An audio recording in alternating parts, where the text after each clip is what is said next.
Hey guys, in this video I'll be showing you guys how you can make a very cheap and reliable electric skateboard. I won't be making the actual skateboard, but I'll be showing you guys parts that you can use to make it. But before I do that, I just want you guys to know that on this channel I'll be making videos related to DIY electronic stuff. So in the future you might see an electric go-kart, electric scooter, or an electric bicycle. But for now, I'll just be showing you guys how to make a very cheap and reliable electric skateboard.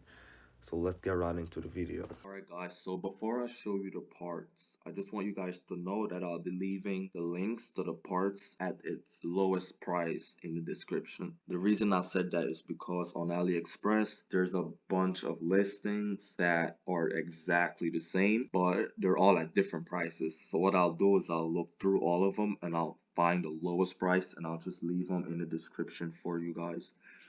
Alright, so let's head on over to AliExpress. By the way, on this website, you can basically find anything you're looking for at a very, very low price. The only thing is that the parts are shipped from China, so if you're in the USA, you might have to wait about 2 to 3 weeks for the parts, which when you compare it to the price of the parts, it's 100% worth it. Alright, so I've basically chosen all the parts already. So you got the speed controller, which is a vest. You got basically most of the non-electronic parts. You got a transmitter and a receiver, and you got your motors. So I'm gonna go ahead and show you guys the motors and why I chose it. So one of the obvious reasons I chose this motor is because it's only $30.30. Another reason I chose it is because it's a 63 motor, meaning it's 63 millimeters in diameter. Because it's a 63 motor, it also means that you'll get a lot of torque from this motor. And I'll also recommend you guys to get two of these motors. One reason being, if you have one motor turning one wheel, that's gonna cause that wheel to go forward, which it's gonna result in the basically the skateboard turning. And the same thing is gonna happen when you pull the brakes. So I'll recommend you get two of these motors to equally balance out the skateboard.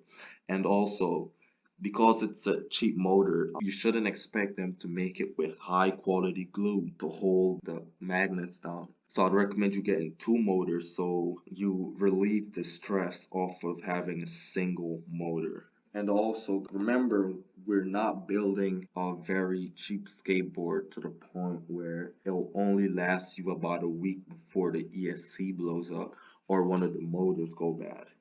We're building a skateboard that can last a very long time, and when you're riding it, you won't have to worry about something going wrong. So now I'm going to show you the parts kit that I chose. So this kit basically comes with everything you need, and because I recommend you use two motors, I would recommend you go for kit 12, kit 4, or kit 6. The reason I chose these kits is because you guys can see it basically comes with all the parts you need for a dual setup.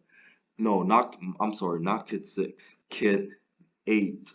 Sorry, it comes with everything you need. So you either chose kit 4, kit 8, or kit 12.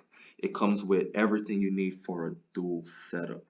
And finally, guys, well, not finally, but your speed controllers. The reason I chose the Vesk is basically because it's one of the most reliable speed controllers you can ever have on an electric skateboard. And as you guys can see, it's only $46 a piece on AliExpress. If you were to get it anywhere else, it might cost you about $80. So this is a really good price for the Vesk. And when you're programming, yes, that's right, this ESC will require you to program it. And guys, it's not hard at all. It's actually very easy.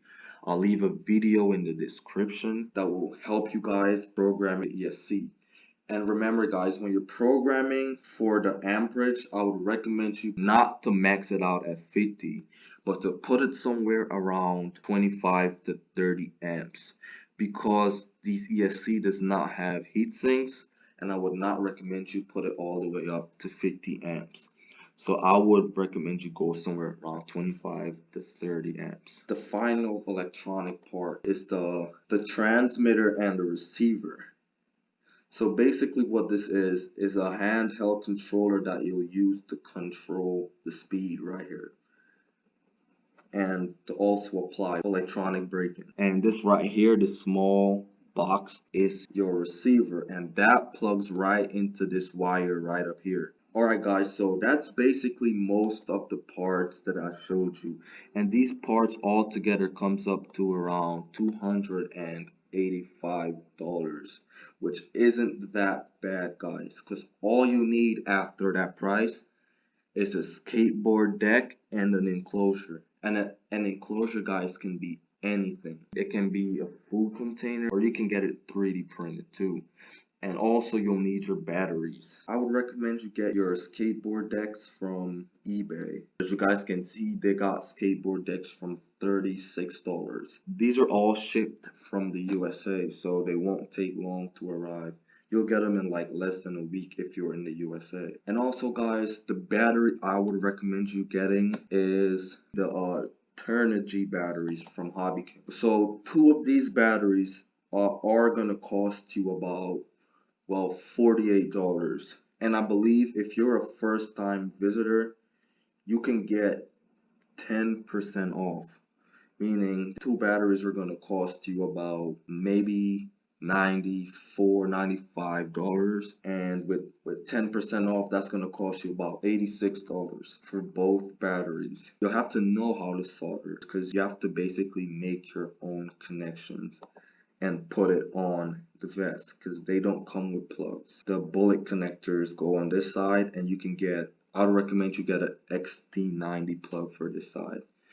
So yeah guys, that's basically the video. If the video helped you guys, please don't forget to leave a like, and also please consider subscribing. Thanks for watching.